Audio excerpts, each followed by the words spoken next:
All right, so Scotty's been sitting very patiently down the back there. You can go 10 minutes over, mate, I promise. Scotty's a good mate of mine. He's from down in Wollongong as well. Didn't know him for a few years in the Breakthrough for Business, but then I realised the guy's one of the smartest copywriters in Australia. He writes copy, which is basically writing an ad for people. But people pay tens of thousands of dollars for this guy to write a single page of copy for them. Because one page of copy can translate into millions of dollars of sales. This is the guy that does it. So Scotty's going to help you with email marketing, but then how do you write copy as well for social media posts? How do you disrupt people scrolling through their phones enough for them to stop on your ad? Because that's the challenge now, isn't it? How do you stop that finger from scrolling? So Scott's going to help you with that this afternoon. So if you could please stand up and give him a round of applause. I'd like to introduce you to Scott Bywater. Okay, I might start talking while we work out all the technology side of things. So I had a chat with everyone over the, not with everyone, but with a handful of people while we were having lunch, because I was just trying to get inside, inside everyone's head, which is probably the number one thing you can do in copywriting, is look at who you're actually selling to, so that then you know what to present. Now, does anyone want to have a guess at what we actually discovered, or what I actually discovered as a result of asking those questions, in terms of what I believe you're going to get the most out of today? So it's one overarching theme, which was the feedback which I received. Anyone want to take a guess? How to write stuff that sells? So, yep. Don't really know our customers? Yep. Anyone else?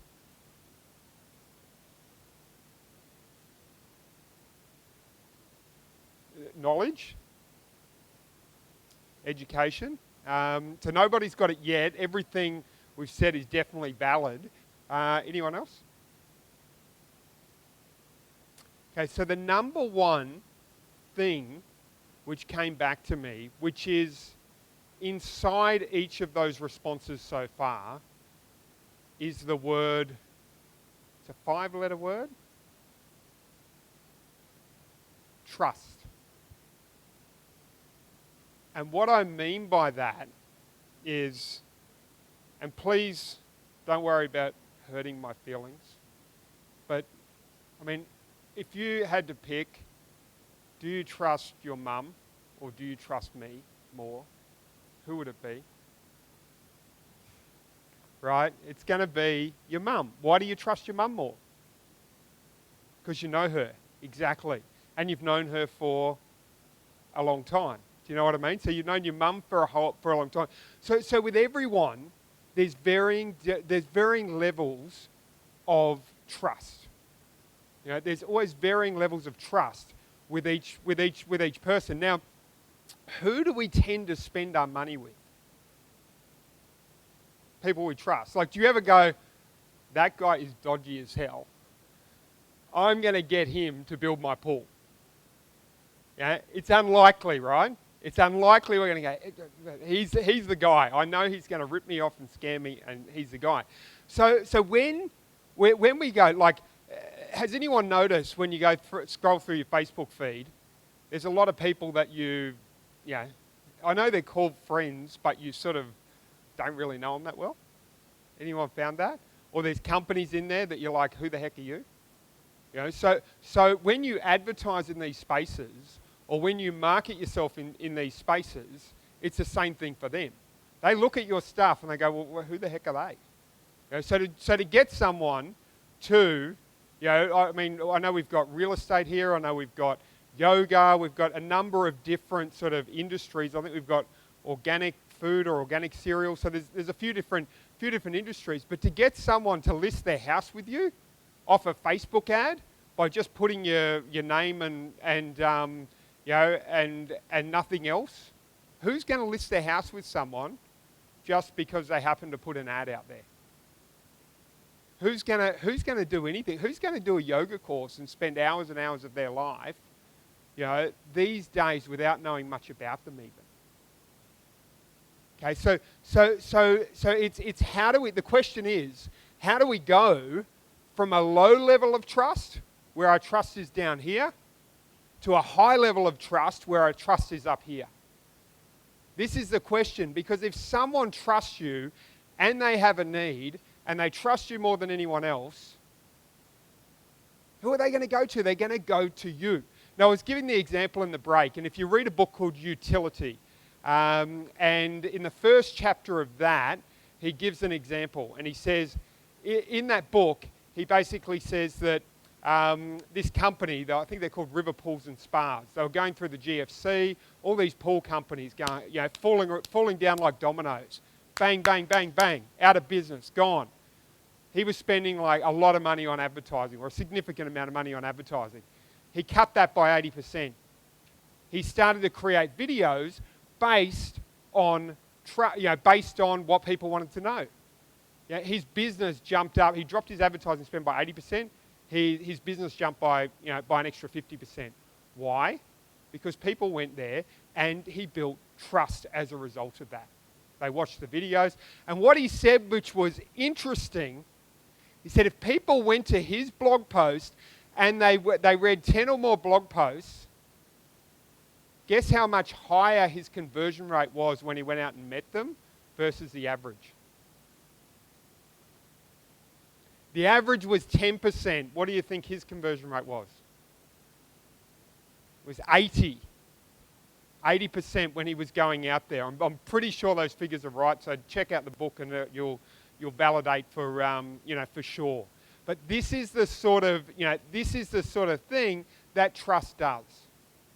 Yeah, and as I'm saying everything, I want you to, as well as thinking of yourself as a business owner, think of yourself as a consumer. Okay, and see if this resonates with you. So we got a fence built, I think it was last year. We put 4 or 5 people, we got out to see us, they all gave us a quote and all that sort of thing. And it was a really hard decision. It's like, well, how do I trust you? How do I know if you're any good? Whatever. Do you think if one of those guys, if I watched like 30 of their videos and they made sense and they were logical and they were practical and they told me what to watch out for, I'm more likely to choose him than the guy I've never heard of before? Okay, of course. And this is what it's all about. So this filters through to all of this. This filters through to emails. This filters into LinkedIn. All of these sources are a source of building trust. That's what they are. They're like, well, how do I move from low trust to high trust? That's essentially the question that we're asking. So how do we go from low trust? Like someone said, we've done Facebook ads, they don't work. Well, I mean, you're scrolling through the feed, you click on this Facebook ad. If you're trying to sell the product direct, very tough to get it to work unless it's some sort of impulse buy. You've got to go deeper. You've got to build that relationship. And that's what we're going to be talking about today. At the end of today, you're going to know, how can I, you're going to have so much content coming out your ears, you don't know what to do with it. I'll show you a system to get so much content. Because who here has problems coming up with content?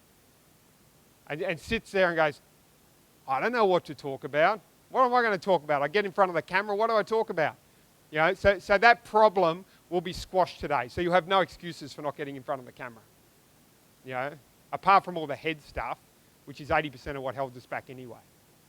So that is going to be squashed. We're going to show you how to get the attention, what to write, how to follow up, so that you've actually got a system which works and which breaks through. And the thing with content, with content is trust yourself. Have the courage to trust yourself and don't go, heck, what am I going to say? Everything I'm saying now, I had no idea I was going to come up and say it. I often laugh with Steve because, he's like, have you prepared yet? Have you prepared yet? I have a basic structure, But it's like, man, when you get in front of the video or the camera, trust that your wisdom is just going to come out with it. Because heck, we had some. Who's a yoga person? Okay, you know a lot about yoga, right? Okay, you've had like 10. How long have you been doing yoga for? So you've been doing it for years. So you're not speaking for 30 seconds. For hours, exactly. Who here could speak for hours if I came and talked to you and asked you questions about your particular business? Okay, it's not a problem. It's not a problem to talk for hours. What holds us back is up here. Yeah, that's what's holding us back. So, yeah, with that in mind,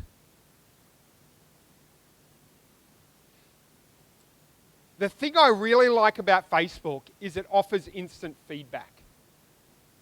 So if we say something, if we want to come across and say something, we can put a little comment out there, and it'll have it'll have either 0 likes and no one will give a stuff, or it'll have 12 likes and and 8 comments, and we'll know within like an hour if it's hit the target market. True? So if you write something about, let's say, yoga, and you do just a little 1 or 2 liner, and I'll show you some things I've done later. But if you do a 1 or 2 liner and it really attracts, then what you can do from there is you come up with you come up with a larger post about that. So that's what I love about Facebook. It will give you that instant feedback. And then you take what you learn on Facebook and you use it elsewhere. So if you post something, if you post a tip, an idea, it might just be a paragraph that you could come up with. Well, who could come up with a paragraph now that their target market would find useful? Okay, what's your paragraph?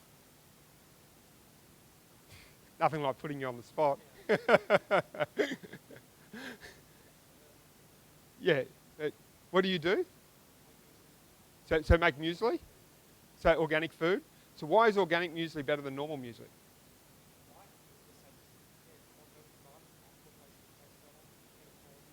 Yeah, what's it going to do? What danger will having normal muesli do to me versus having your muesli? Make you not feel as good? Yeah.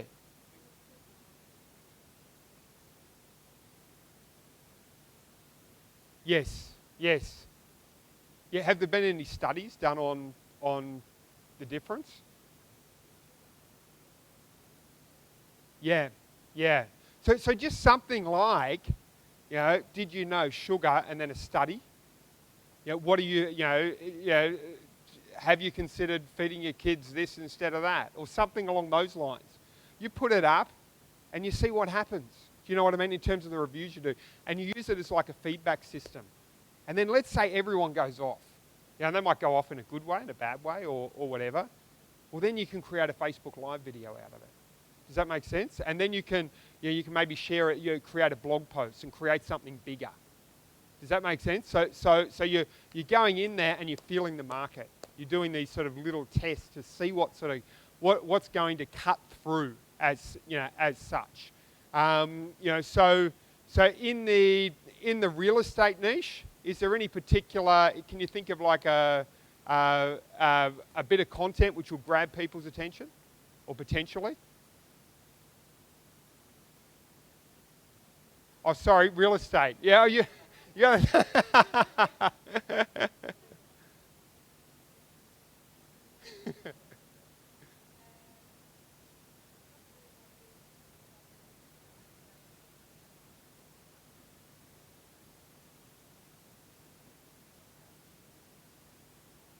Yes. So how long would it take to just put together a paragraph that it would just talk about that and something that pops and people go, oh, that's interesting. Yeah, so not long, right? Yeah. And once you start taking notes, it would probably take you like 5 minutes or 3 minutes. Do you know what I mean? So to actually do it, and then obviously if you want to flesh something out, it might take longer. So So if you take what you learn on Facebook and then use it elsewhere. Now, there's two most powerful strategies for writing posts. This is emails, this is LinkedIn, this is Facebook, this is any sort of posts.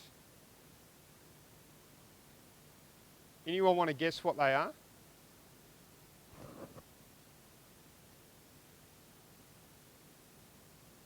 Headlines. Headlines very important. Very important. It's what was that? Sorry.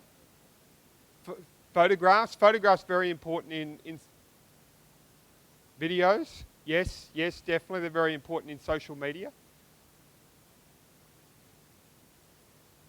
Yep. So.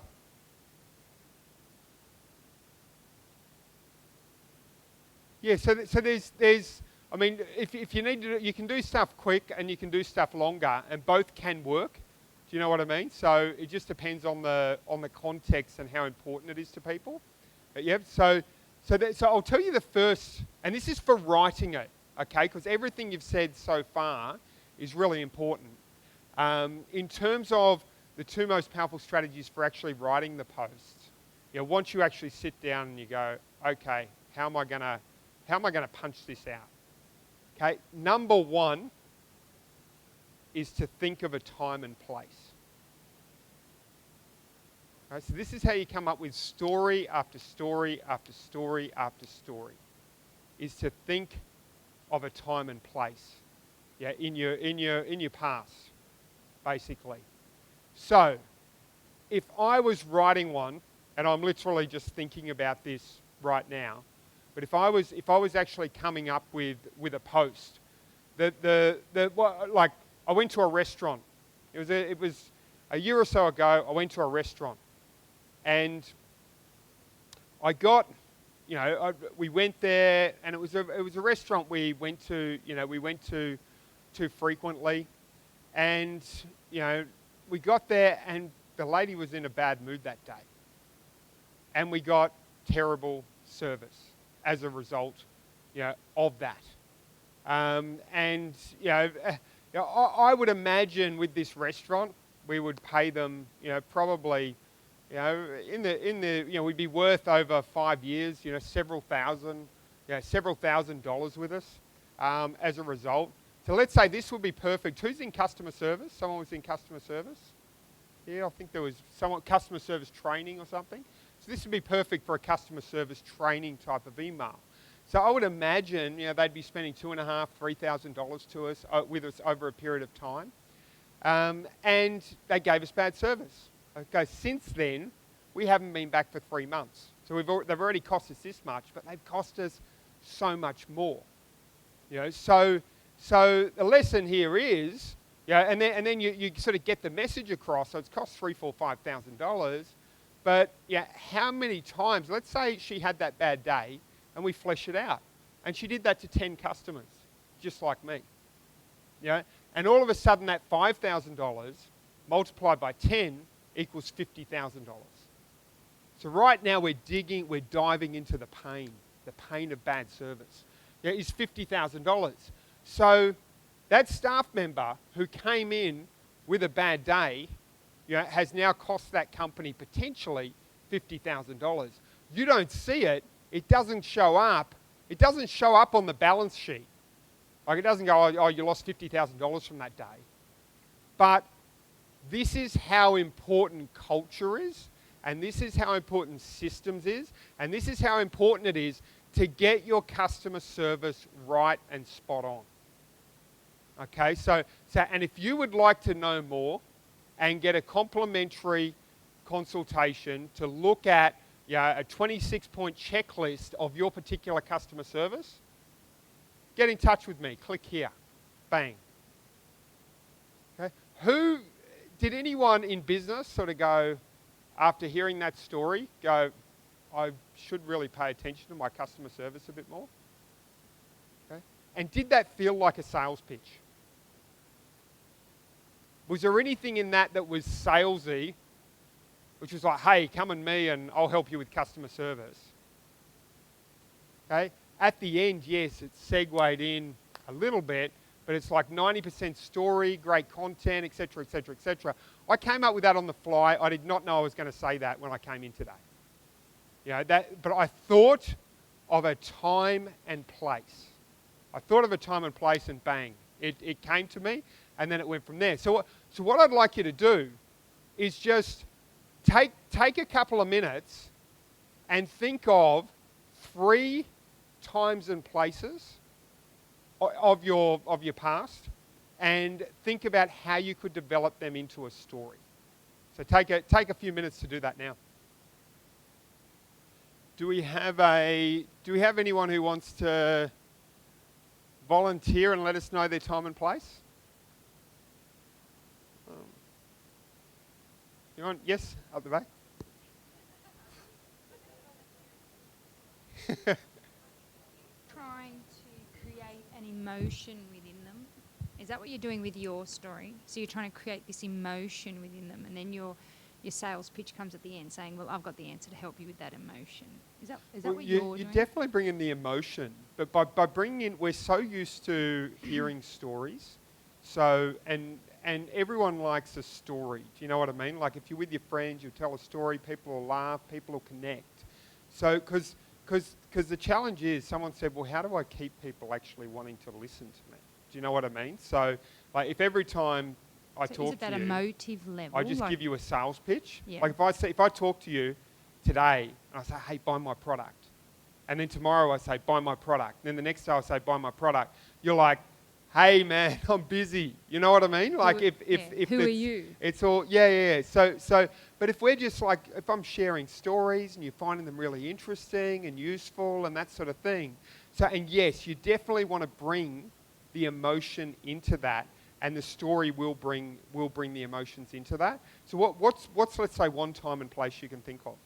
Oh no, don't do it with me. No, you don't. Is there anyone? No. Is there anyone who does have a time and place which they wrote down? Yes, that they want to share. Yep. Can we get the mic over here? Yep.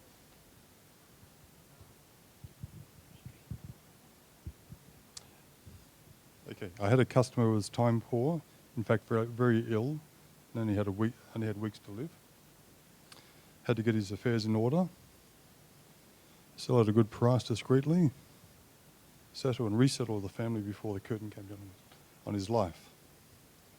To resettle his wife and family, to find out, now click here for immediate, no holds barred, frank discussion, private. Oh, that's great. What sort of business do you have? Real estate. Real estate. Yeah, so you're talking, so see how that taps into the emotions. That did happen, yeah. Because you're talking about someone with a wife and family, had to get their affairs in state, and so on, and it taps into the emotion. If someone else is going through that same problem, and they hear it as a story, they go, oh, I've got the same problem, or I've got the same issue, or it goes in their mind, and they say, well, if that comes up in the future, I know you can help with that. If that makes sense. So I think that's very, very, yeah, that's a really good one. So yeah, thank you for that. Anyone else?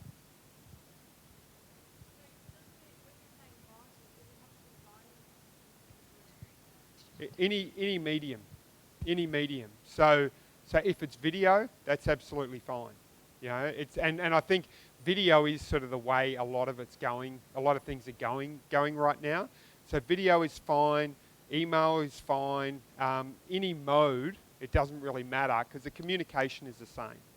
You know what I mean? It's about building a relationship. Human Drive Stem Cell Company, so my audience is global. And for me, it's not about, I don't sell anything. It's promoting, obviously, from me using it, it's promoted, and that's why I do videos. And it enables me to travel the world for free. So I guess a lot of people in the very beginning when I started this a year ago, I put it to family and friends and said, you know, I'm using a really great product and what have you. Everyone said no, but following the journey, I've basically documented what I've been doing and all the travels. So people come back and then say to me, do you ever go to work? What do? You're always... So that's how that's happened. So as far as writing, I sort of do it through video and photographs and what have you. So Let's give her a hand of applause. why? Because you didn't realise that you did it, but you just told us about a time and place when Okay. you started your business Yeah. and nobody believed you.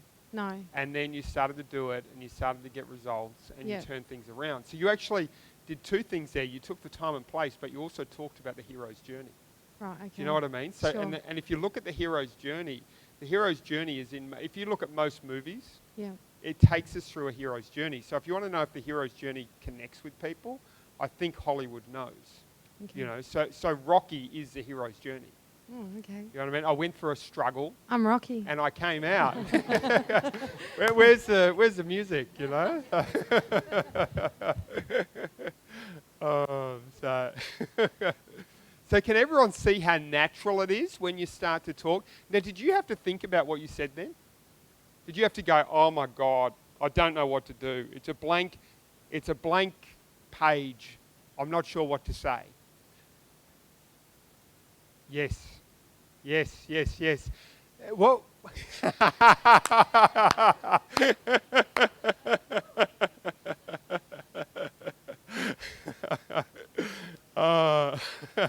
and what I love about that, was there anything in particular you noticed from, what was your name, sorry? From what Deb just said then?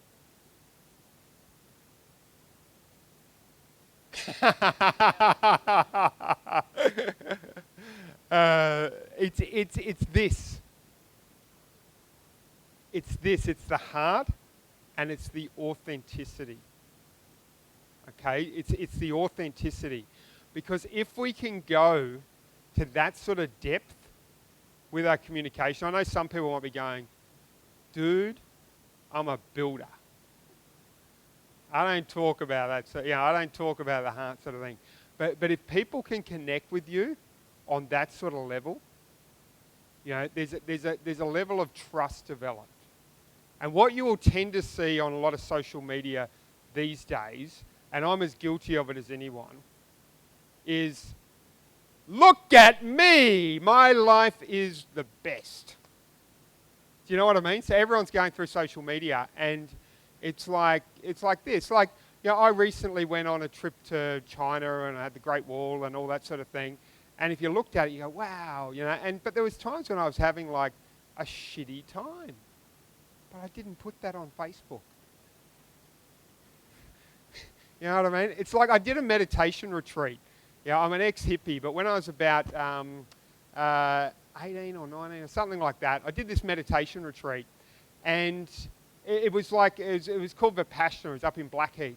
And you'd sit there for 10 days. I didn't know what I was going into when I got into it, but you'd sit there for like 10 hours a day and you'd just like meditate, and you'd have to be still some of those hours and whatever. Anyway, they'd have this thing at the end, and he said something which I still remember to this day. And he said, he basically, he goes, as you are sitting there meditating, he says, you open your eyes and you peek a little, and you see everyone sitting there like Buddha. And you think, am I the only one? Am I the only one who is in pain? And this is what I think is happening within the social media space as well. And we don't normally talk about this, but this is basically what's happening, is we look around and we go, oh, everyone else's life is better than mine. It's very easy to do that because, we're human beings and we've got emotions and all that sort of thing. But at the same level, if you can talk with authenticity, you develop a closer connection. And this is where I think you can take everything you're doing to a deeper level. Because copywriting is not just about going, discover the secrets of how to become, a multi-millionaire and travel the world doing X, Y, Z. Do you know what I mean? Like, it's not just about doing that.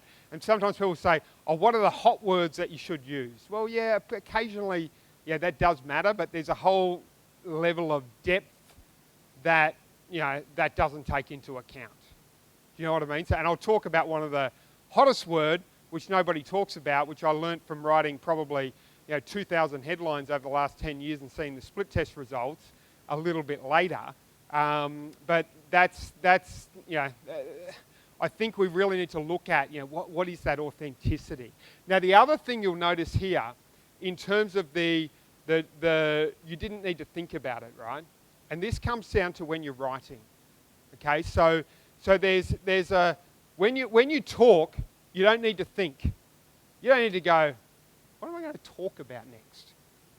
Like if I ask you, what business are you in? Online marketing. So if I ask you, what's your favorite thing about online marketing? Getting results for your clients? Great. And what's the number one secret to getting results for your clients? Yep, so AdWords. What's the number one secret with AdWords for getting results? Yes. No, great. So now when I asked you that question, did you need to go, oh, gee, I don't know what to say? Yeah, so for a little bit, right? But it wasn't like you're sitting there staring at a blank page and going, I don't know how to answer that question. Yes. Now if we transcribed what we just said then, it would make the start of an email true. If we said, the number one secret to AdWords is, then you said getting inside the customer's head and basing your headlines off what's inside the customer's head. Do you know what I mean? That's the start of an email, guys, and there was no complexity to that. Does that make sense? There's no, you talk it, you write it, you talk it, you write it, you talk it, you write it. That's basically the way you want to do it when you're writing. When you're videoing, here's what I like to do.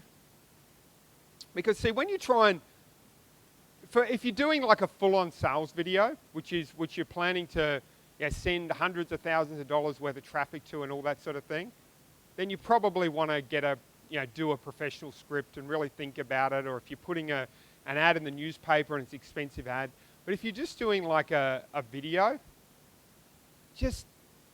I think the real key is have the topic in mind, hit the play button and just start talking. You might put a few bullet points down, but that's essentially it. And when you're doing the writing, it's like talk, write, talk, write, talk, write. Essentially.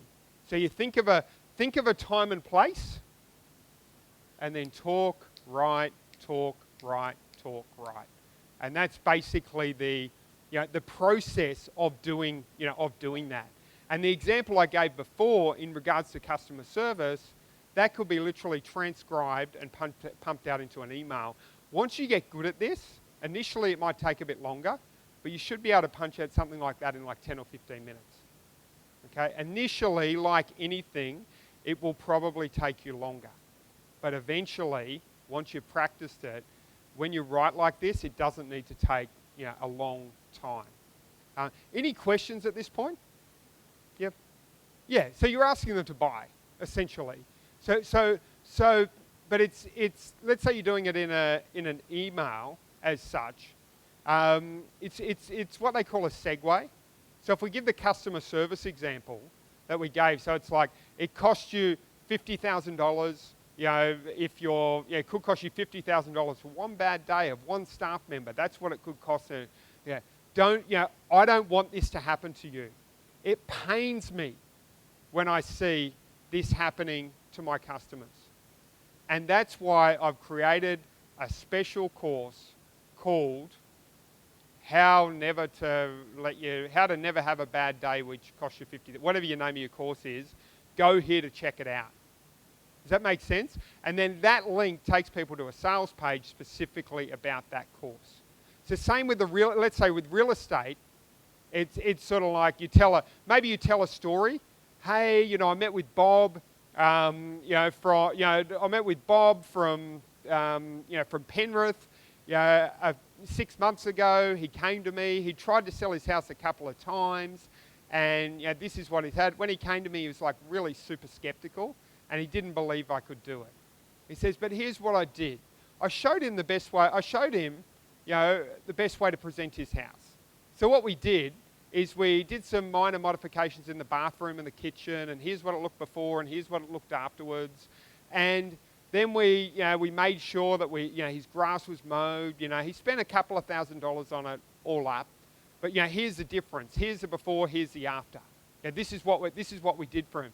And guess what the results were? He sold his house for $50,000 more than he thought he would, and he sold it within 14 days, whereas before he'd had it on the market for 90 days and hadn't been able to sell it. Okay, so if you're so to find do you need help selling your house? Then go here and find out, not just from Bob, but from all our other customers who've done that. Okay, now if you've just read that email, or seen that on a social media post, or seen that anywhere else, do you trust that real estate agent perhaps a bit more than you did before? How many real estate agents have you seen post anything that closely resembles that? You've seen it? Yeah, so anyone else seen it? So we've got 1 out of 50, 60? So we've got like 2% of people have seen that. Can you see, if you start implementing this into your business, how it can give you a point of difference? Because others aren't doing it. Others are not doing it in most cases. So if you start to do this, you'll develop that depth of relationships. Because what's most let's say in real estate, it's like, hey, John, and he's been doing it for 25 years and so on, but it doesn't go to that level of of trust building as such. So that's something just to really look at. And as I'm giving that example, think, grab a pen and paper and write down, how does this apply to me? How does this real estate thing apply to me? And just start taking notes and looking at, okay, what can I implement out of that? And at the end of this session, just have like one thing that you can implement. Don't go, oh, I'm going to implement all 50 things. Have them down there, but go, here's just one thing I can implement. It might only take you 10 minutes. But, there's a book I finished reading recently called Kaizen, and it's about a Japanese principle called Kaizen. But he says, just focus on doing one little thing. Don't think that you have to take on the world. So if you want to go and do an exercise thing and you think you've got to get up and jog for an hour each day, says maybe to start with, just say, hey, I'm going to walk in front of the TV for 1 minute each day. You know what I mean? I'm just going to. That's what I'm going to do, and that builds the momentum. Because so often we go to a course like this, and we go, oh, we've got to do 300 different things. Just have like one thing that you need to do. Okay, so carry a notepad around with you. In terms of content, because what happens when you start to say, I am going to create content, here's what happens to your subconscious mind. That same subconscious mind which makes your heart beat right now. Who's controlling their heart beating? Anyone? No? The blood flow? Anything like that? Okay, so the subconscious mind is doing it all. When you say, hey, I want to create content, your mind is just going to throw content at you. But it's going to go basically, imagine a bucket with no hole in it and a ball bounce. It's just going to bounce straight through. And if you don't capture it, you're going to lose a lot of it.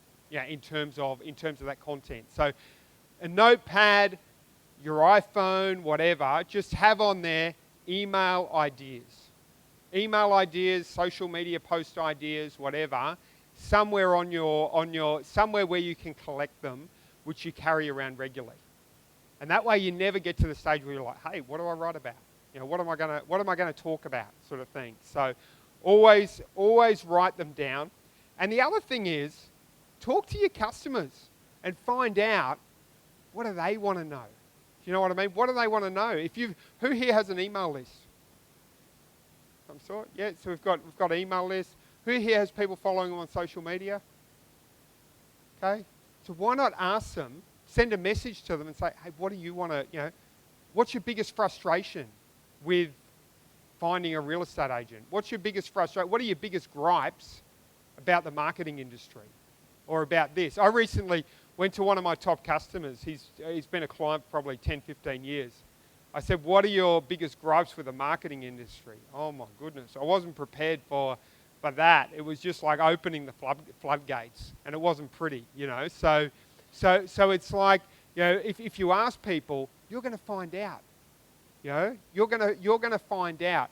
Here's a tip, and this is a really powerful tip, and it's off topic, but it's on topic. I read a book called The Pumpkin Plan recently, and it's all about the methodology of it is how the big pumpkin growers grow the big pumpkins by actually, you know, focusing on that and not focusing on all the little pumpkins. So, and he gave the analogy in business of looking at who are your 80-20 customers. Okay, so who here has 20% of customers making up about 80% of their business? Okay, it's a pretty universal thing. And you'll probably find that 4% of them make up about 66% of your business. Okay, there's some sort of skew. Maybe it's 20-60, maybe it's whatever, but there's generally something like that happening within your business. So in terms of of that, ask them these three questions. What are your biggest, go to your best customers, say, what are your biggest gripes about your industry? What are your biggest gripes about your industry? Ask them, what is it that I can do to make your life easier, better, and more profitable? Or adjust those words for your industry. You know, if you're in organic food, it's probably, you know, make your family healthier, et cetera, et cetera. And how would you have it if you could have it any way you could? So if you could have a digital marketer who could do something for you, what would they look like, you know, in a perfect world? Ask those three questions to your best customers, because they're the ones you really want to get inside the heads of. And they're the ones that will make a difference. So in that, so carry a notepad around with you, and next write your biography. Because who here is still going, man, I can't think of that many time and places. You know, well, I'm scratching my head for it. So if we look at this, okay, I downloaded this from online, and you can no doubt, if you just look up biography questions on Google, that's all I did.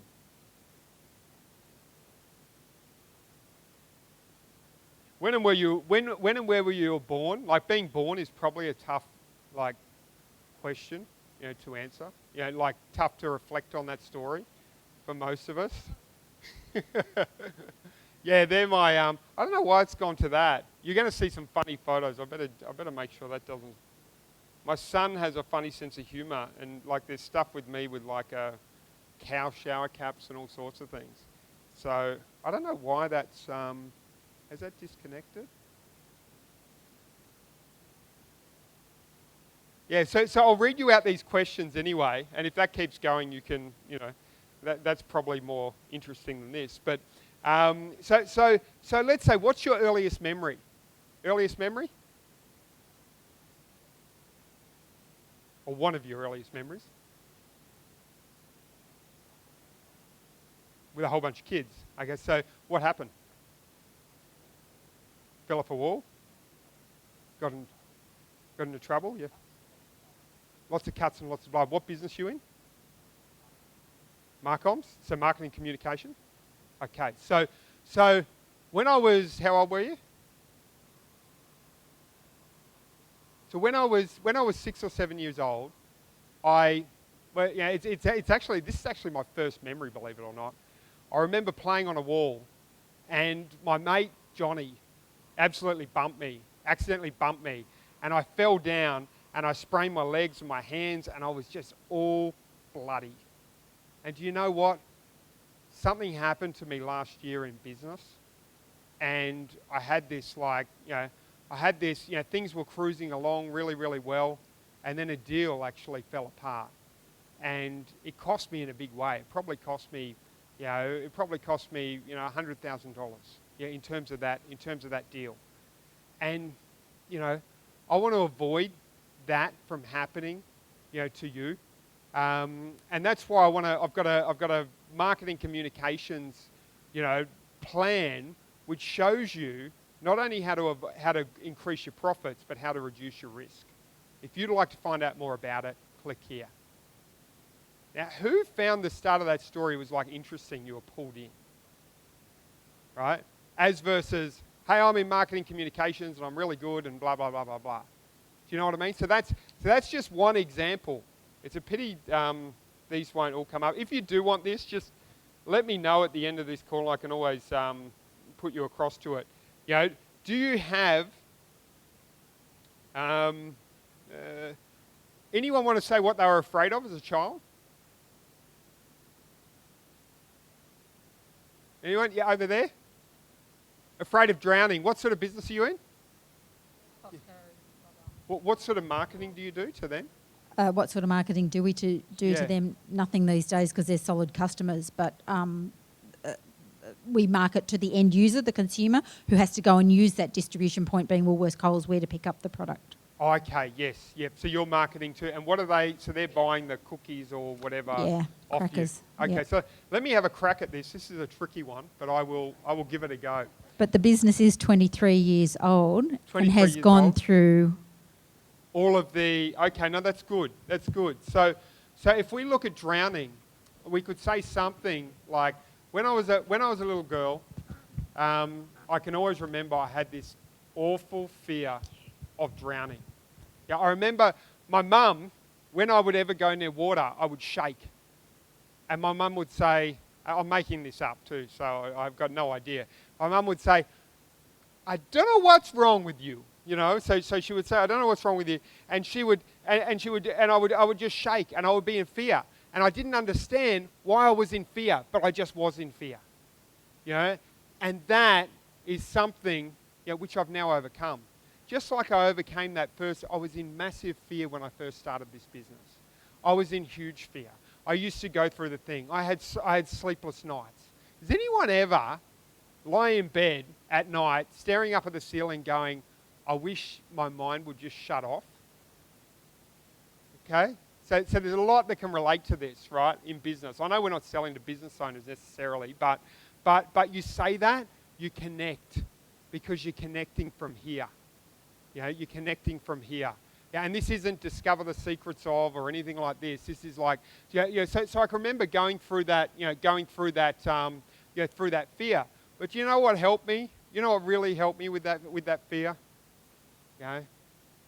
These biscuits, because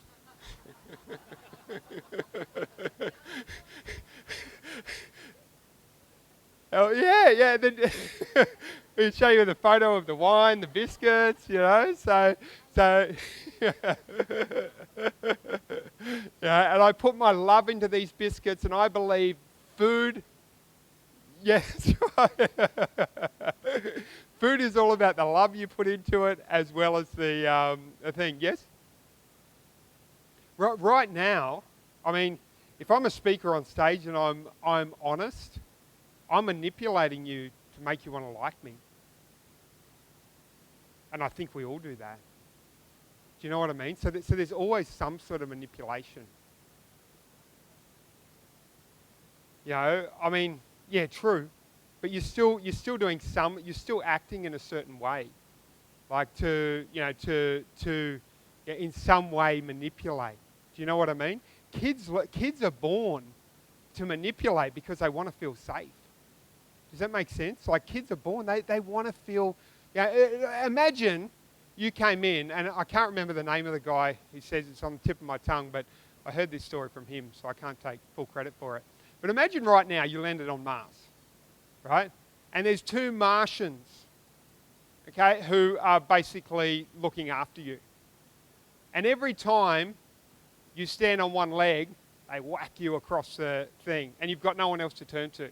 Are you going to stop standing on one leg pretty soon and start to stand on 2 legs?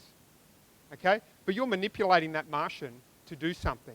So there's always a level of, we're trying to keep safe, we're trying to get what we want, we're trying to, et cetera, et cetera. But isn't that form of if we want to call it manipulation, because all communication is manipulation in some way. Do you know what I mean? So all communication is manipulation in some way. Isn't that better than me saying, hey, you should buy from me and you're an idiot if you don't buy? And unless you buy this biscuit in the next 5 days, no more biscuits for you. You're banned from having biscuits. Do you know what I mean? So there's different layers of that sort of communication, but we're always, we're all manipulating in some way. Who here has a husband or a wife or a partner? Have you ever tried to manipulate your partner in some way? And you want to tell me? Have they ever tried to manipulate you? So that's a really important point. So I think, yep. And they do see through it. They do see through it. So everyone knows that you're writing, they think you're writing emails every day because you're just a really nice person and you don't have any needs. You don't need to feed your family. You don't need to do anything. You just love writing emails. Of course, we all need that. It's like, we're manipulating the world. Yeah, I go to a job, I'm manipulating my boss so that I can earn money. Because if I don't rock up, he's not going to pay me and I'm going to get fired. Well, that's manipulation in some way. Do you know what I mean? So we don't want to, we don't want to go over with the manipulation. Now, I'm going to continue because I think time's up, and we're going to have a break. I'm going to continue in the next session. We're going to look at the 10 by 10 strategy, which is really powerful. That's the one I talked about that'll give you all the content that you ever need once you go through that strategy. And we're going to then start to work with some of you on an ongoing basis, on a deeper basis, where the aim of it is after the next session that you've got an outline of 20 concepts that you can use as topics. You've got 5 social media posts that you can go and implement, and you've got 1 email or LinkedIn post that you can also use at the end of the next session. So let's have a break, and then we'll be back shortly to get stuck into the rest. Hey guys, so this session, yes, as Steve was saying, is going to be very interactive, but we've got a few things to cover off the previous session first. Does anyone still have any questions about the whole manipulation sort of side of things? Is anyone still uncomfortable with that, or? Yep. What's your main discomfort with it? Because this is important. Manipulation. This is important, and I'll tell you why it's important. Because I can go through and I can give you all this amazing content, but if you're still in a space where you go, hey, when I'm talking this stuff, I feel as if I'm manipulating, you're not going to do any of it anyway. True? Because if it doesn't sit with you in integrity, you're probably not going to do all the rest of the stuff. So, in terms of manipulation, what about if you called it influence? Yeah. So because manipulation, if we look at it, we influence our kids. Do you know what I mean? We could do the same action and manipulate our kids.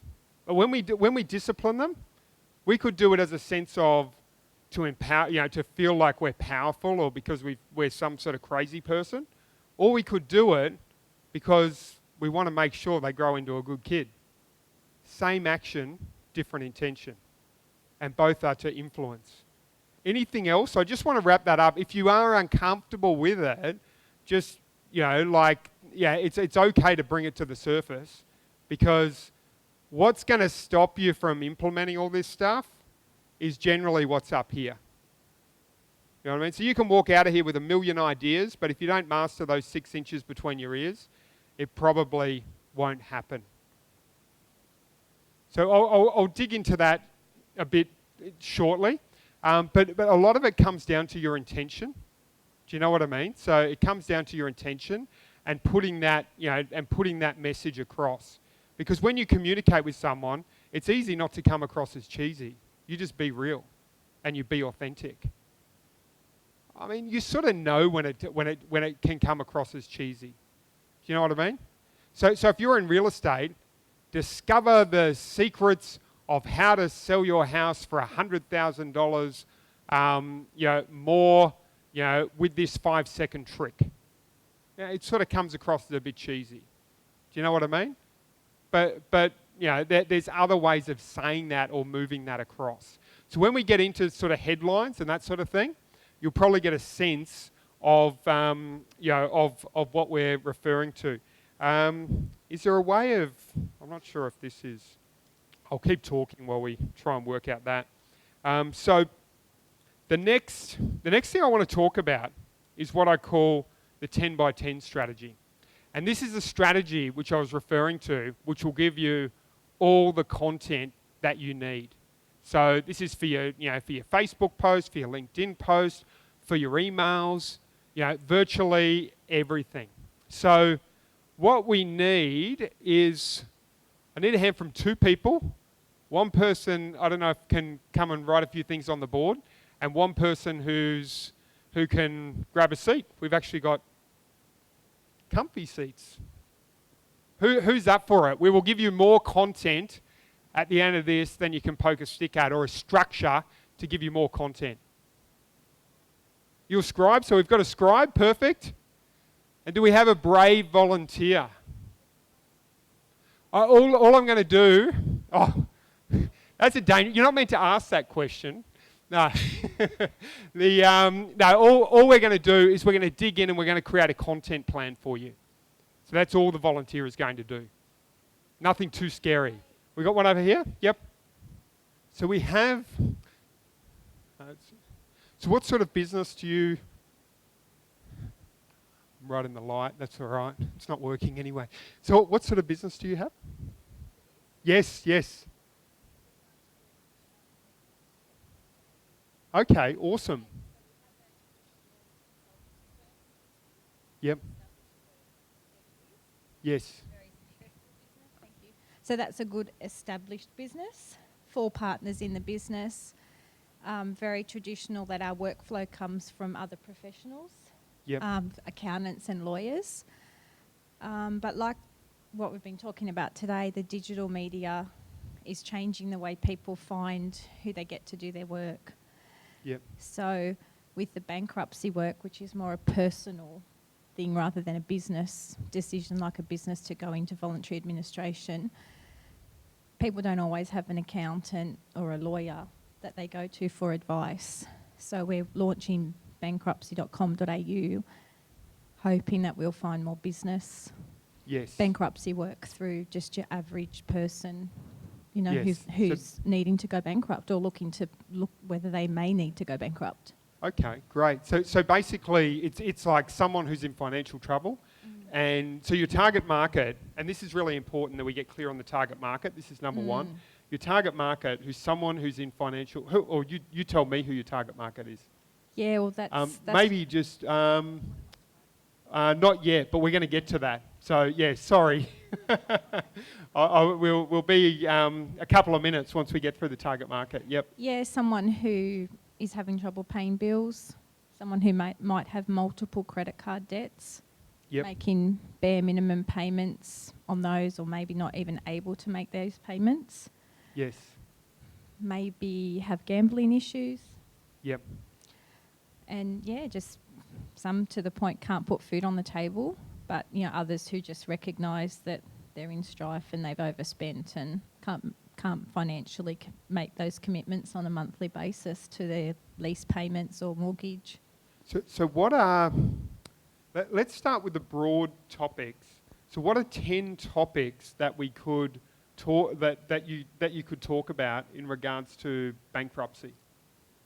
Or 10 major sort of themes that you could talk about? I guess financial distress. Yep, so financial distress, number one. The biggest thing with it is people don't want to talk about it. Yes. It's not something you go down to the pub and have a beer with your mates and say, oh, by the way, I can't buy the next shout.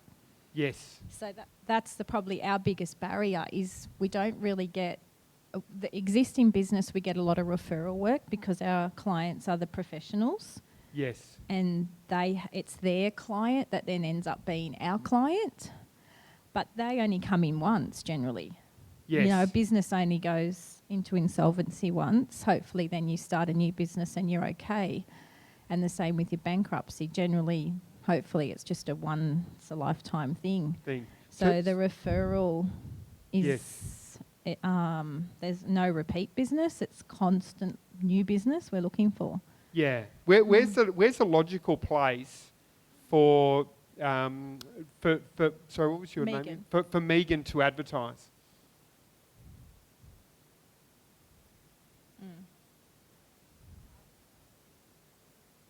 Financial planners. So joint ventures for sure. Yeah, so that's our traditional business, I guess. Yeah. So thinking just but see, if bankruptcy. you advertise on Facebook, I don't know what percentage of people are going through bankruptcy at any one time, but I imagine it's small, right? Like it's like 1%, 0.1%. So obviously, so Google AdWords would be, to me, the logical place to start. Yeah. And this is what I mean. Marketing is like a chessboard. So there's no step-by-step, because it depends on where you are on the chessboard, how you play the game. Do you know what I mean? So some people have big databases, some people have no databases, some people are after a customer where there's none of them out there. Do you know what I mean? And you only find them through search, which is, I think, with you. Because if you did Facebook ads, $999 out of 1,000 would probably be wasted. Do you know what I mean? Unless you could find some way of targeting or custom audiences or that sort of thing. But if someone looks up, who thinks if someone looks up how to deal with bankruptcy, the odds are they're going through some sort of financial problem? You know, so they're going to be, even if they're much more a click, they're going to be the right person coming to you. Do you know what I mean? So then what you do is you bring them in. You'd have a sales page which obviously talks about how to deal with bankruptcy and why you're good and all that sort of thing. So you'd have copy there for that. But you might also have a sub-offer of a free report about how to deal with bankruptcy or educational. And this is where the 10 by 10 will come in. Okay. So if we look at financial distress, thank you for being patient with me. So we look at financial distress. What are the other main topics which you would have under? What about emotional? Like how you feel emotional. So maybe emotions is another topic. So we've got financial distress, emotions. Can anyone think of some other major topics, like high-level topics we could cover here? What was that, sir? So debt consolidation? What about questions to ask before declaring bankruptcy? Yeah.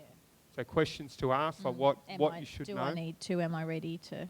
Yeah. So like digging into like questions to ask. Because there's obviously effects on you if you do declare bankruptcy.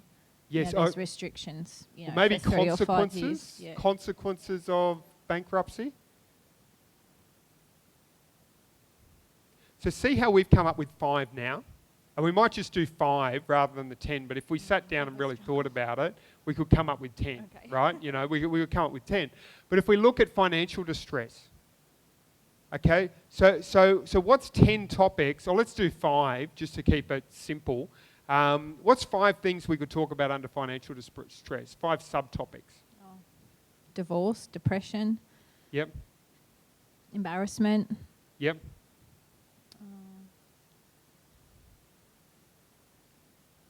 Yeah. Paying your bills. Yeah. So what we've got there is we've come up with 5 topics. Could you create an article or a video about embarrassment? Sure. Could you create a free 5-minute video about divorce and how it relates to bankruptcy? I'm sure someone could in the firm. Someone could in the firm. So experiences with dealing with clients. Yes. So each of those, can you see how each of those can actually be a piece of content in itself? Yeah. And we've got 5 ideas for content, and we only just started. Thank you. And we could do 10, right? Like quite easily. You know, like very, very easily. So let's look at emotions. What's 5 emotions related to bankruptcy? I think just the stress of not being able to pay the bills. So the shame.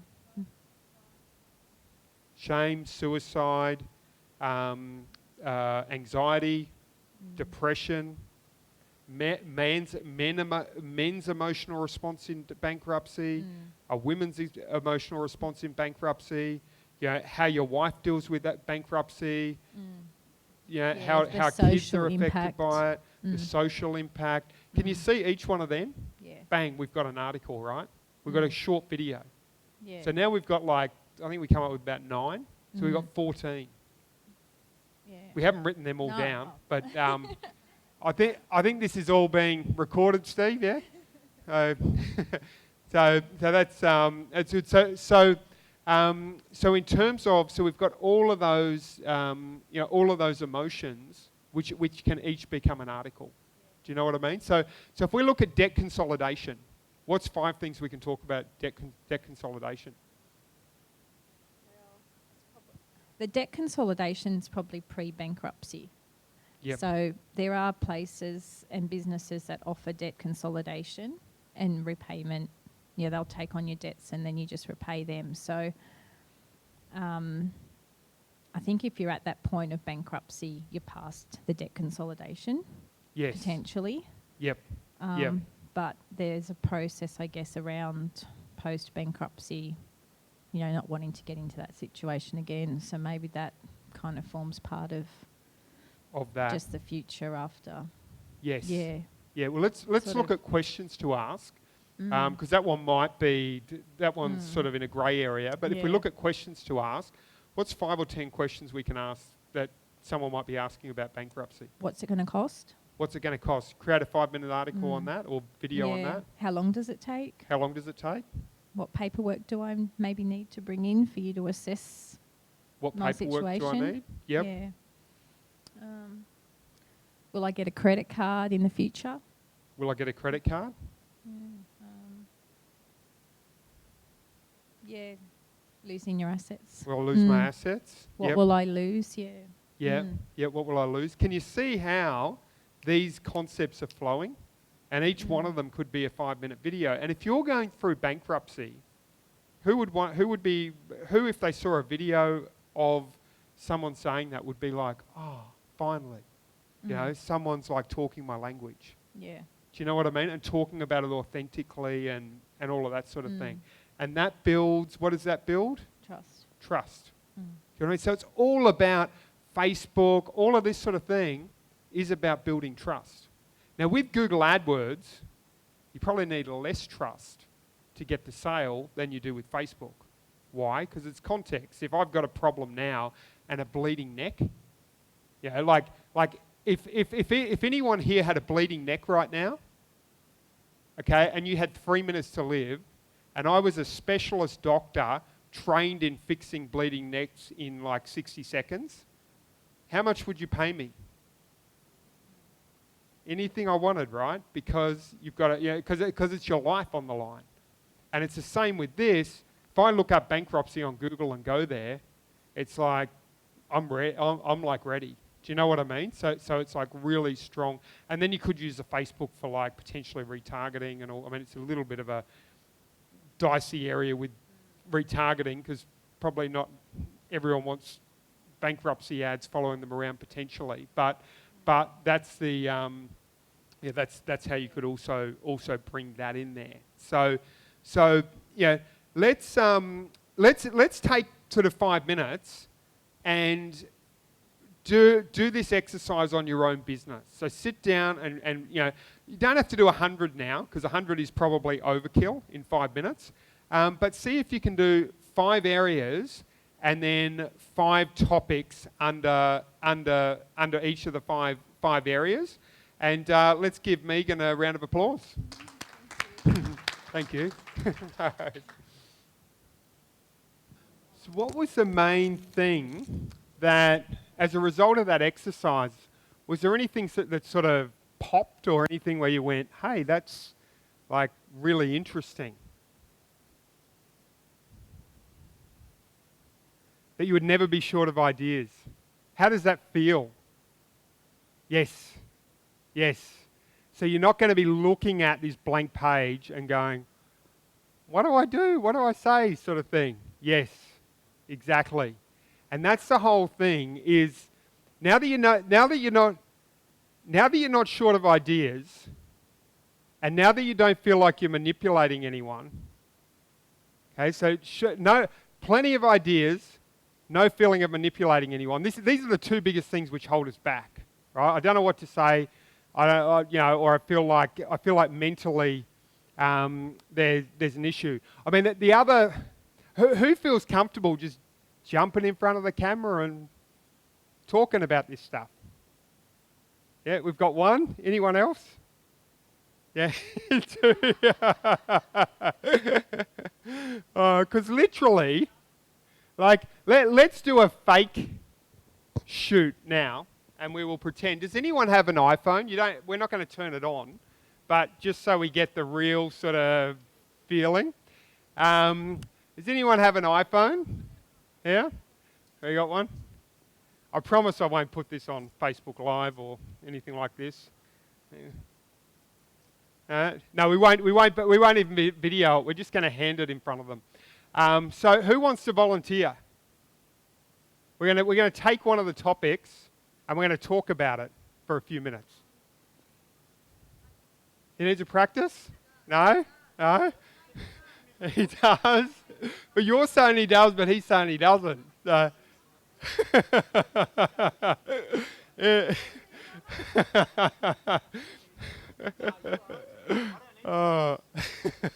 Anyone else? You do one? Yep, excellent. Hey.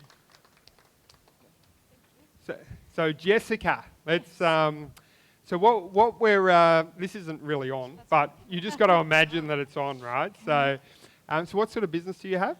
So I work for a company who's a rehabilitation provider for people who are injured at work. We help them get back to work. Yes.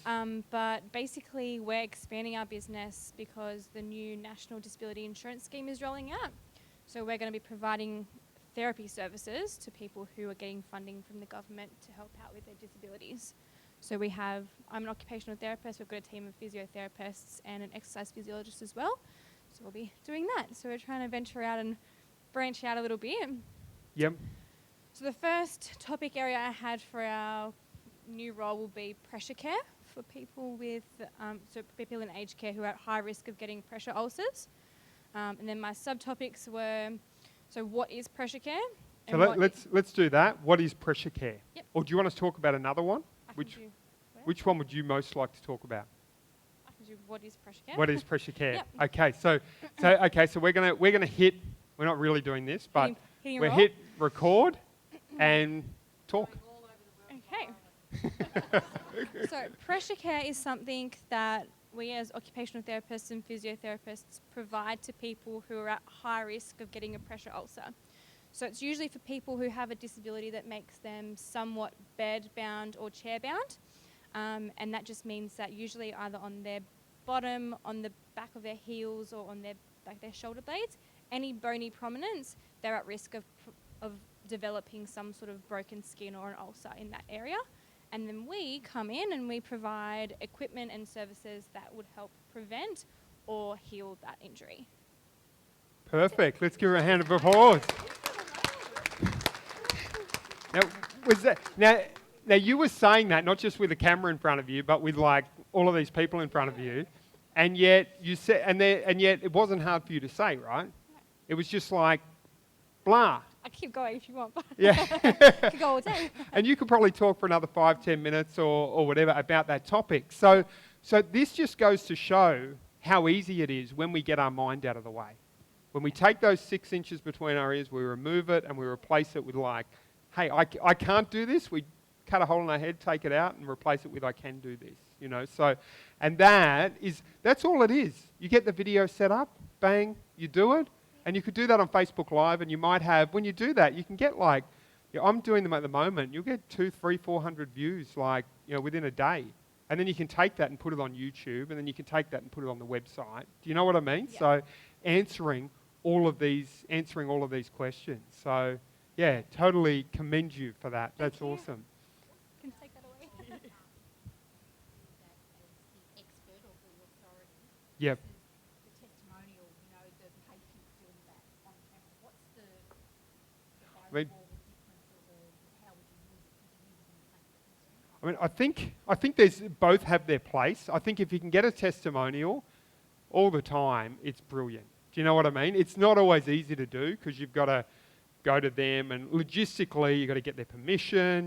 There's some people might not be comfortable doing it. So logistically it's harder to go, hey, I'm going to do like one a day for the next 30 days. Whereas with the expert thing, you just go record, bang, you do it, and you upload it and you're done, sort of thing. So that's a lot easier to do than the testimonial. But if you can get testimonials, and you have people and you're within close proximity, get a day, have a dinner, shout dinner, and get them all at once or whatever, because that is going to be, when we say it, people doubt it. When someone else says it, they believe it. If I tell you I'm the best at something in the world, you go, okay, but if you talk to someone else who's not like standing right next to me, and they go, he's really good, then there's so much more believability to it. Do you know what I mean? So yeah, definitely, I would say it's like a hybrid of getting both, sort of thing. So yeah, no, that's all. And the good thing now is you can promote it and you can do video posts, and we're going to be talking about that tomorrow through this lady here. So who's going to be going into detail about the Facebook. So well, it depends. I'm doing Facebook Live now, and I actually go longer because it takes a while to build an audience. Do you know what I mean? So if you cut off after a certain period, then you lose them. But generally, there's no real rule to it. Generally, I think the sweet spot is like 3 to 5 minutes if it's about a simple sort of topic. But it might be. I've had people watch videos which go for half an hour. Do you know what I mean? So if there's enough depth and enough interest, people will sit through like a 60-minute webinar. Do you know what I mean? So.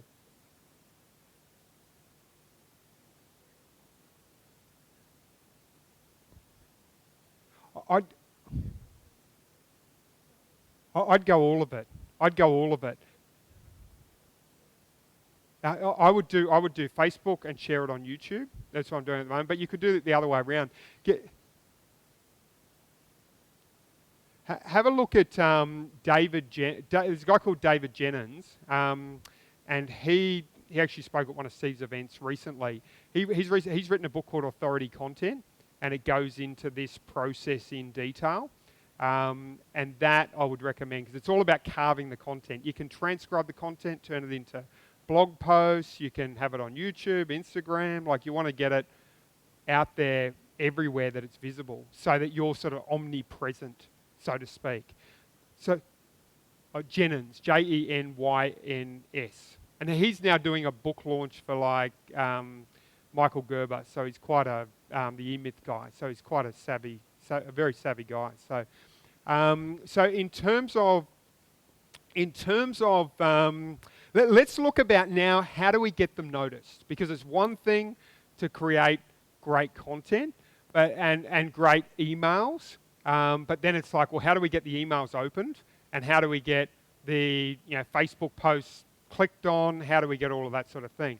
Because whoever finds when they scroll down their newsfeed or they open their email addresses or they look at their LinkedIn, that they just get like overwhelmed. Who here finds that they just don't have enough stuff to read and watch? Like it's like, oh man, I wish I had a good YouTube video to watch. So we need to influence the right people to click on our ads. And this isn't link bait, which is a concern which someone brought up in the break. What this is, if there's an ad, if there's a link which says how to get rid of back pain, and I click on that, and it talks about how to get rid of back pain, that isn't link bait. Do you know what I mean? If it talks about how to get rid of back pain, and then it talks about, I don't know, Christmas beetles or something, well then yes, that's link bait. But then it's such a mismatch, it doesn't work anyway. Do you know what I mean? Because if you're advertising, you get bad relevance scores on Facebook and all of that sort of thing. So I'll tell you the most powerful, I mentioned this before, the most powerful word to use in headlines, and this is what I've discovered. I write for a health company, natural health company in the US called Macola, and they've got a database of like millions, and I'd split test headlines every week, subject lines, like, yeah, and then I do it against a few other copywriters, and then I get to see which ones win, which ones lose, which ones whatever. So I have a very deep understanding of this. Yep. I'll split test. So in terms of that, it's just like some software. Do you know what I mean? In terms of, I don't know what software they're using, but if you're using some sort of, actually, is Nick here? Exactly. How do you split test? So you're saying MailChimp has it, and it's like your email CRM programs can do it. So, so in terms of that, yep, that's what we've got with the so with the headline. So the most powerful word is, anyone want to have a guess what it is? 4 letters. 4 letters. Free. Sorry, I thought someone was saying 3. I'm like, no, I said 4. Yeah.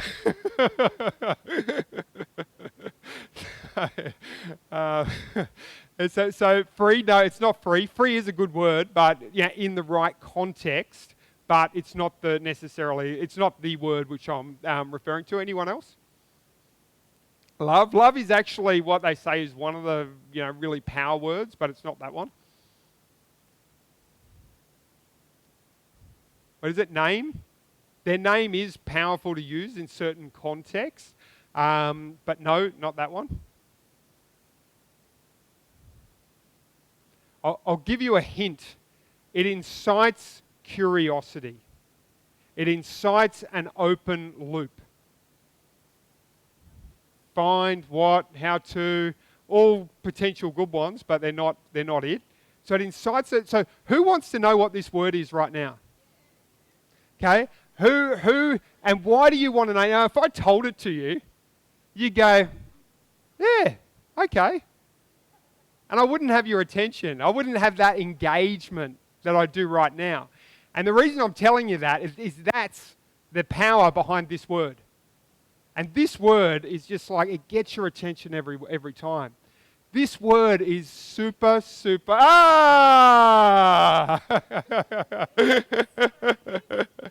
Okay, so the word this. Why do you think the word this is so? Because what happened is I was writing all these headlines, and I just noticed this. I was using it all the time, and I would see it come up in the winter. So I've read a lot of books on like copywriting, advertising, all that sort of thing, but it wasn't in any of these books. I just discovered it through sort of experience. But it is just it came up all the time. Why do you think that this is such an effective word? Instant gratification. It's in the now. Singles it out. So it has specificity. Read this. Yes. Gives direction. And I think the big one is it is curiosity. Jumping up and down is according to, this is nonsense, okay, so don't go out and do it and then come back to me later and say it didn't work. Jumping up and down is the fastest way to lose weight, to lose 20 kilos in 3 days. Okay? That's like a really corny headline, but you know what I mean. So this, which one would you be more likely to pay attention to? Jumping up and down is the fastest way to do this. This is the fastest way to lose 20 kilos in 3 days. Because you want to know what it is, right? When I say this, you're like, what is it? What is it? So this is a really powerful word. So let's tell me the volunteer.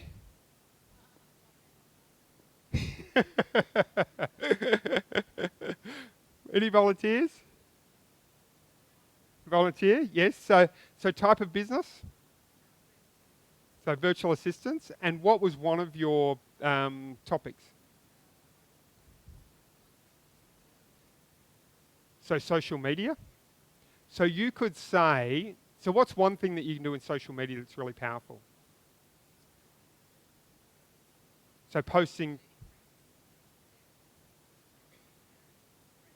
Okay, so posting consistently is the best way to increase familiarity with your brand.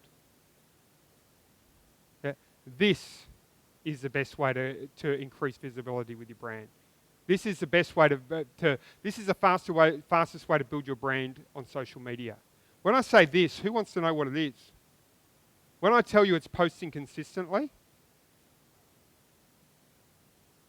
I mean, you would put it in like a Facebook feed or an email or something like this, something like that. And you don't always have to use the word this, but it builds curiosity. Is this manipulation? Is this influence? Is it? It's influence, right? It is getting people to click. Who here is uncomfortable with that? Little? So let's say I help people fix back pain. Okay? And let's say I say, doing push-ups is the fastest way to fix back pain. Someone looks at it, they don't pay any attention to it, they go past. They go and suffer with back pain for the next 15 years because they didn't click on that link. If it says this is the fastest way, this 3-minute technique is the fastest way to fix back pain, let's say it's true. They click on it, they come and they fix that problem. Which one has more integrity? It's the second one. There's an amazing, there's a basketball movie, and it's so good. And I forget what it's called, Coach Carter. And he clearly is manipulating, influencing his students. He he gets up there, and this is the importance of using proof in everything you do as well. And he says, there is 88% of people, of students, I forget what the statistic is, but of black students in this, or African American students in this college, they're not going to pass. You're going to go to jail, you're going to do this, you're going to do that. Is he manipulating? Is he influencing? Yeah, but for a damn good reason, because he's trying to get them he actually closes a basketball court, which is again manipulating or influencing, until they actually start to get good grades. That is manipulation, that is influence.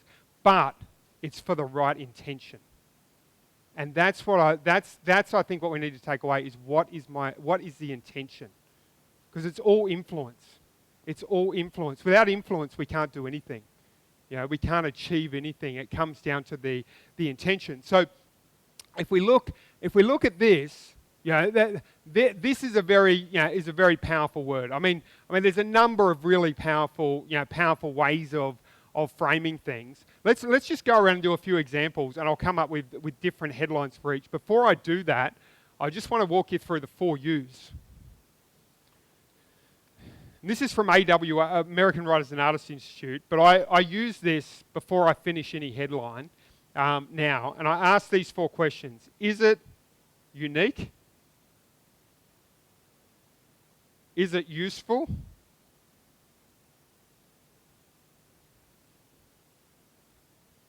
Is it urgent? And is it ultra specific? So let's take an example. Who's got a how-to example in their content? Like, how to fix a fence, how to whatever. Has anyone got a how-to? Simple how-to? Yep, how-to. Okay, how to create effective content using Canva. And what's the overall strategy? Okay, so how to use effective images using Canva. So how do we make that? Let's give it ultra specificity. 3, create effective images using Canva in 3 minutes. 3-minute technique shows you how to create. Who thinks that's more appealing? With 3 minutes, right? It's like bang. So you give it ultra specificity. Urgency. And you can't always apply these, but you go through and you ask the question. So the 3-minute technique sort of gives urgency. We could have a subheadline which says, "Don't create,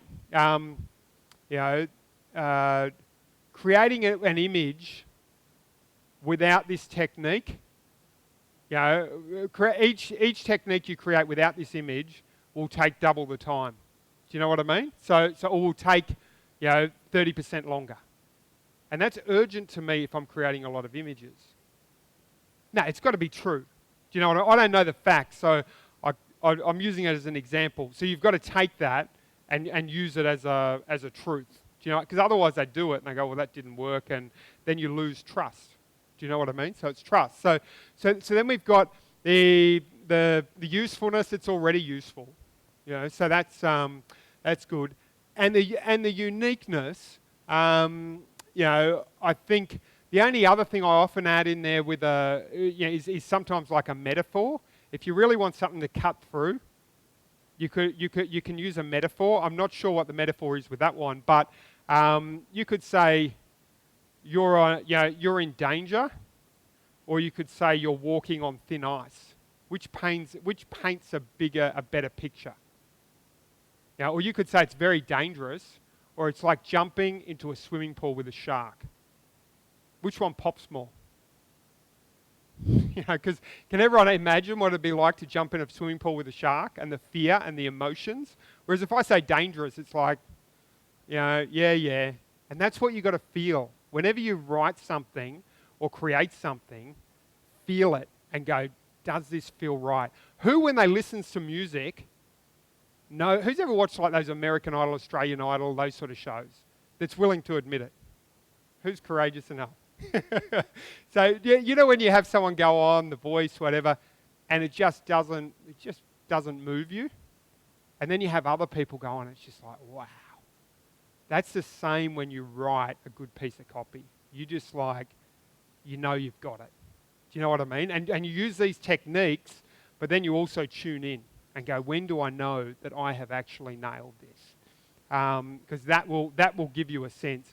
And when you're doing this, like write 20, 30, 40, write a number of them if it's a big deal. If it's not a big deal and it's like, a piece of content, you've got to give it the attention that is relevant for how much value it is. So if it's just, how to, like let's say it's how to paint a fence, and it's a piece of content and not that many people are going to see it initially. You don't want to spend 4 hours labouring over the headline. Whereas if you're spending, $20,000 on an ad, you might.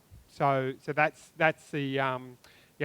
how to gauge how long to. Now, if you want to know like all the headline things, look up things like 101 best headlines or stuff like that on Google, and it'll give you, you'll get more ideas than you can poke a stick at. Just a special offer to finish for today. And I'm not going to try and sell you anything like that, so don't worry about that. But if you send a text, that's my mobile number, with your name, email address, and the words free book, I'll send you a copy. I've got a manual. It's called Cash Flow Advertising. I'll send you the digital copy. It's sold for $287 for years, but I'll send that to you guys if you send me a text with your email address and the words free book. And I've also got an email marketing secrets program, so I'll send that across to you as well, and that walks through in even more detail what we've discussed today about creating really winning emails. And you can look over my shoulder while I write one, and et cetera, et cetera. I don't have a lot of space in my calendar right now, but if you're interested in sort of engaging me with anything, just add text consult, and then I'll get my wife Helen just to give you a buzz and see if it's a good fit. And then that's pretty much it. But in summary, I think there's a few really key key takeaways here, and one is getting really clear. Like if you haven't already, just build out those ideas of what you can write about and flesh out a plan in terms of what you want to do. So that's what I would say is step one. Step two is create your first video, email or LinkedIn post within the next 24 hours. It'll take you like 5 minutes. You know what I mean? Who's willing to commit to that? I don't mind it. It's not going to make any difference to me whether you do or not, but if you commit to it, you'll be consistent with it. Even if you don't post it and you just do it. And even if it's just 1 minute, it's getting that momentum. Okay, so that they would be, I'd say, the two most important things to do. And 3, whenever you do it, really just focus on coming across and being real and tuning into yourself as you're doing it.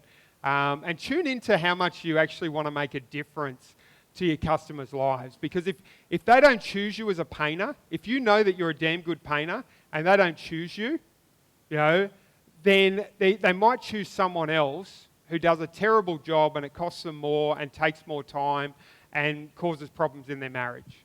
You know what I mean? That could happen if you don't do it. So if you come across at it from the right intention and sell yourself as if you had the cure for AIDS or the cure for cancer. Come across in that way. If you believe in what you do, sell yourself in that way and with that intention, and that'll take away all the sales resistance. Hope you've enjoyed the speech today, and that's it for me. Awesome. Job, Scotty. Don't go anywhere. Mate, good job. You guys enjoy that? Yep. Hopefully there's a few little gems in there that you can take away. My good friend Taki Moore once said to me, Taki Moore, really smart guy, coaches like me. When he teaches something, all right, there's always there's sometimes a level of resistance when you hear something new. All right, and he used to say, adopt it before you adapt it. Adopt it before you adapt it. So if it's new to you, that's fine. It might be something that's fresh and something that's coming from a different angle than you've ever heard of it before.